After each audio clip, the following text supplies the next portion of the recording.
Retour en France, ils sont 5500 à Paris, 2000 dans les Alpes-Maritimes et une centaine à peine pour toute la Lozère. Nous vous parlons régulièrement dans ce journal de l'inégale répartition des médecins sur le territoire français. Pour repeupler ces déserts médicaux, certains élus tentent d'attirer des médecins étrangers, d'autres construisent des maisons médicales. Voici une troisième solution, très simple. Elle utilise l'Internet et le partage d'informations. Reportage de Céline Blancpain et Florence Donjon dans l'Yonne. C'est un métier en crise de vocation. Médecin généraliste en milieu rural, une spécialité que le docteur Bio a choisie il y a 30 ans. C'est le milieu de ma journée, c'est-à-dire qu'entre midi et 3 heures, je fais les visites.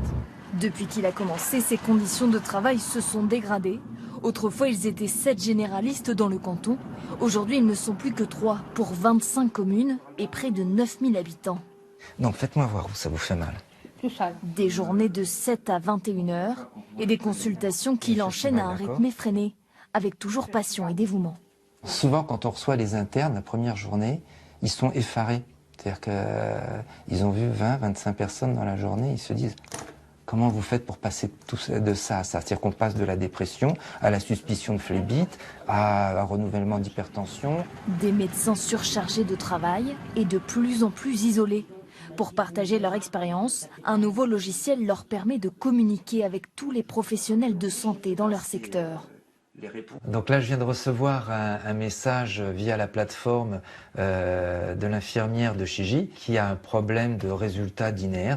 À Chigi, dans la commune voisine, cette infirmière libérale utilise elle aussi ce logiciel pour échanger avec le docteur Bio à propos d'une de ses patientes. Je viens de recevoir la réponse du médecin qui me dit que le bilan est correct.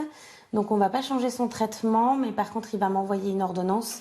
Plus la peine de se déplacer, l'ordonnance est envoyée via la plateforme, un gain de temps précieux, et pour tous le sentiment de travailler en équipe, un peu comme dans une maison médicale virtuelle.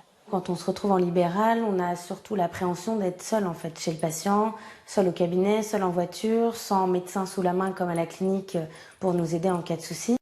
À 15 km de là, grâce au logiciel, ce médecin partage son agenda avec ses confrères, une manière simple et rapide de s'organiser pour les permanences. Notre objectif, c'est d'essayer de rendre notre secteur attractif pour des médecins qui auraient envie de s'installer en zone rurale. Un outil attractif et surtout pour les élus une alternative à la maison médicale, car sur un territoire de 400 km², difficile de regrouper tous les professionnels de santé au même endroit. On risque de défavoriser l'accès aux soins pour les personnes puisque ça leur fera une très très grande distance pour trouver un praticien, un pharmacien. Une meilleure offre de soins mais aussi un choix budgétaire. La plateforme a coûté aux communes 2 500 €, bien loin du million nécessaire à la construction d'une maison de santé. On a appris ce soir la mort de Christian Didier en 1993. Il avait